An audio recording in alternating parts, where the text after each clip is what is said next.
My name is Nancy. I'm a compulsive overeater. I eat 3 weighed and measured meals a day from the gray sheet that I have committed to my sponsor.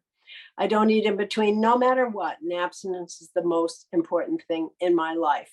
I've just given you the what's wrong with me and what we do about it, our solution, where none other ever worked.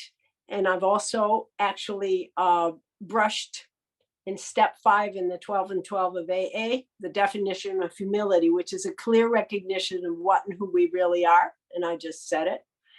And a sincere attempt to become what we could be, which is abstinence on the gray sheet. And it is a privilege to say that mantra. I want you to know when I came back to the gray sheet after quite a long time, having done it before, it took me 3 weeks to learn it again. And when I I guess I'm just starting right in the middle where I landed, which doesn't surprise me. I was so sick, but I just hung on to it day after day. And today is day 648 back to back since January 26th of 2021, the day before which I made a mistake and my sponsor put me on day 1. And I want you to know that I will take as many day 1s as I need to have to do this the way you do it, safely, correctly, and in a manner I can pass on to people I sponsor. I mean, that's outside stuff, is, getting stripes and badges. It makes no difference. I would rather be honest and clean and like the rest of you and the people that came before me. That's more important to me. So, I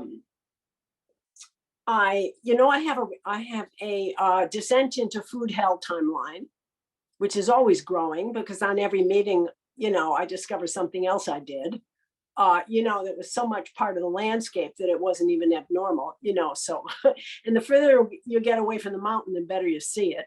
So that's just fine.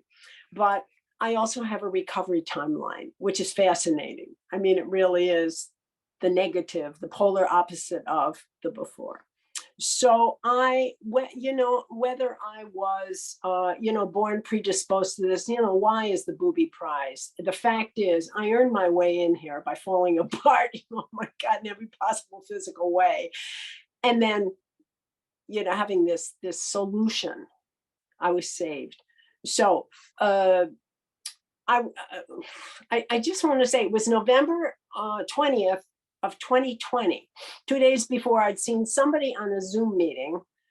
I was physically dying, mentally unreachable, spiritually semi-conscious, and a total slave to the foods we don't eat. I mean, they're in a nutshell is what, and I was so fat, I couldn't go upstairs. I couldn't go downstairs. I was afraid the toilet would break off the wall, and I was just avoiding health professionals. Like, I just couldn't truck myself into somebody looking at my teeth or my, any other part of me. It was just too much. I just preferred to take my chances and maybe die in my sleep if I was lucky. And there I was, and this is really, this is what happens. And, I probably was okay till I was 5 or 6 or 7, but then my overprotective grandmother took me under her wing and, just thought I shouldn't get sickly and die, but so she just started to feed me. And since that was the most attention I got, I just went for it. And anytime for the rest of my life that food was offered, I concluded I belonged and I was welcome, which didn't seem to be the case in my home of origin because everyone was in such a terrible situation. I see nobody had any extra time for anybody else. And I have concluded that there was just no surplus. They didn't get it either. And so, I kind of dropped the charges over the years. And my job is to stay in the now and see what I can do with it with a clear head that abstinence has given me and the fellowship of people that have learned to live in abstinence are willing to share. What can I say? So, I started chunking out. Now, I was born in 1945, October 4th, 1945. And back then, they didn't have clothes for fat children, barely for fat adults. It just didn't pay to be fat. It was after the war, and there was no extra food anyway. But there I was with my overprotective grandmother, who also protected me from other children and people in general. So I have this really emotional side of me where I don't know what to do with you people, you know, and you can fake it up to a point. And the best thing I ever did was eat with other people. I mean, that was fine. And of course, that's one of my, you know, that's one of my connections to, thank you. 5 minutes. Thanks, babe. So it's just, it came with the territory. It became the territory. You know, I had, you know how we have the promises? Well, I had the humiliations. I was a little Girl Scout that had to be taken downtown to get an adult uniform, you know, and the gym suit and those bloomers.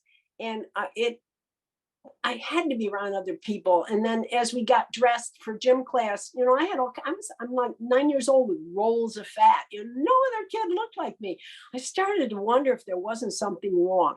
And, you know, but so other people, I kind of faked it. And it was a fearful atmosphere in our home. It was to me, even though my sponsor said to me, my AA sponsor said to me, you know, some other kid might have navigated your childhood differently. Well, that was maybe some other kid. I did what I could with what I had, and that's just the way it fell. But, you know, in God's economy, nothing is ever wasted. So what I did, I went into my room as soon as I could read and read books. And I read and I read and I read, and I got scholarships to school. And even when I came to France, I was hired by a multinational company to fix up the speeches of their engineers. And even when they started downsizing, they kept me to the end because I was valuable. And so you never do know what the dark night of the soul is going to produce. And while I'm on that subject, the horrors that happened to me are my ticket in to be here with you, people who I may never meet in person, but people who I really understand, who really understand me. And, you know, it's in the St. Francis thing. It's better to be understood. It's better to understand the nonsense. I love being understood. I think it's so wonderful for this little misfit to be understood. I'm home. So anyway, this may grasshopper around, but you'll get me. I know you will. So as I got older, there was another attempt and another failure. You know, as soon as I could diet, when I was in high school, we went to see our little German Jewish doctor, Dr. Stern. My mother said, we're going to take stern measures. I got the scholarship to college. My mother bought me a normal sized person's wardrobe. I was on some kind of speed. I lost all kinds of weight. I went off to college. The other college students frightened me. So I think 3 months into that, the vending machines had me up to way over 200 pounds. And I hadn't reached my full height yet of 5'9". And I couldn't think, and I couldn't study. And I came home in disgrace. I mean, that was just one of the things. Of course, anytime, and of course I would console myself. And food was so many different things, you know. I like to think I had reasons to eat. And sometimes I'd eat to get centered, to get focused, or to pass the time, or because I didn't know what else to do with myself, or grandma came by with a treat and I didn't want to hurt her feelings, and there was a new product, or I saw it on TV, or my Italian friends invited me for Christmas, and then the German friends invited me for New Year's. And of course, I ate my way through that like an amoeba. And I didn't know until I really got to the gray sheet that I had no choice. I had lost choice probably in my early childhood, that my body, that had nothing to do with reason or tricks and ways that people manage, that the normal things that might have helped other people would never work for me ever. And it was an illusion to think so. I mean, my name is Nancy and I give up. And what do you people have? And I'll get right on it. You know, this is my life today. So of course I went to Weight Watchers, and of course I went to all those things. Of course I tried all those things. And of course they were doomed to fail because my body is chemically made differently from other people. And my body reacts to foods that other people can eat with impunity. And when I eat them, they want more of their own selves, you know, and off I go. And I'm like a spectator, you know, to this dogfight going on. And the consequences are horrendous, of course. I couldn't even pretend I was like other people. So, Nona, how am I doing? Where are you, babe? I just unmuted 27 more seconds in the second set of 5 minutes. Got it. On we go.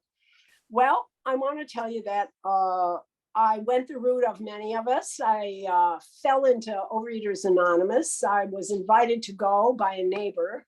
That was so offensive. Of course, I was laying in bed reading about a magazine about, I'm in Paris, imagine. I'm laying in bed 6 o'clock in the evening, eating a snack pack for a size of a family.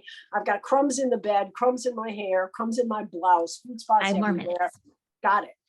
And reading about English gardens, and where I lived in that part of Paris, there wasn't a green thing. It was all cement and, beautiful buildings. And I'm gone, people gone. And I forgot how old I was, but this would be in the mid 80s. It'd be 1983 or something.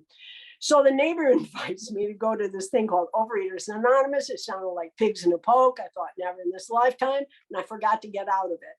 And the happy day arrived and I went with her. And oh my God, that was just, and I thought I'll never go back. And I did go back, and I was there for enough time, a couple of years, to learn what the steps were, to learn what service was. It was just dosed out enough. And I lost 40 pounds. And then I realized I was lying to my food sponsor and committing the fruit of the vine. And actually I was drinking it. And he said, where are you getting those things in February in France? Because back then they didn't fly them in from Chile. And I said, oh, I'm drinking them. And he said, you might want to look into that. And that's how I got into Alcoholics Anonymous, of which I have 35 years. That's when I really got into the exposure to heavy. Now, remember, I'm afraid of people, right? So I bought the books and I read them. And I had this handle, and I didn't name myself. I'm called Big Book Nancy, because I would go into the literature and I sat down and started plugging it into my life. And I've had sponsors, and they weren't my best friends. And not sure I'd want to go shopping with them, but they always had and my present sponsor on the gray sheets, just like that. They have my permission to step in, intercede, and save my life at any time. Correct my thinking, correct my behavior. That's what we're connected on a spiritual level. And I've always had people like that, even though I'm afraid of them, it doesn't matter. So, let's see, now I'm in 2 programs. I'm newly sober, and I go to a OA retreat, and I see this man at this retreat, and he's weighing a cabbage. And I thought, oh my God, by the grace of God, I wonder what I'm going over and look at that ridiculous thing. He was on the gray sheet, and he had his sponsee with him who had 3 months. And she was the first one in England. And I became the first one in France. And that became 10 years of pioneer gray sheet in Europe. And that man, Dan Duffy from Cambridge, who has since died, is the grandfather of the gray sheet in Europe. And he made his contribution before he left and before he died. Now, many years went by because I was so emotionally immature that all these people I was sponsoring in Paris, they got rebellious and started changing the gray sheet. And I didn't know what to do with them. And they got so nasty, and they wouldn't do service. And I'm all by myself having to sponsor everybody. I walked away. My sponsor had died, and I walked away. And I didn't think about it for 30 years. And then on the 18th of November, I must be running out of time, Nona, but I'll just say, actually, I got to come back, and I've hung on to it for dear life. And I can just say the constant commentary in my mind is going, I have no pain anywhere in my body. I have lost 85 pounds, and I can move around like a free person and not in disgrace. I will see any doctor, any dentist, because I respect myself. I have integrity. I have consistency. I have the right to be here. My contribution is just as valuable as anybody's. I can hold my head up. I could just cry when I'm saying this to you.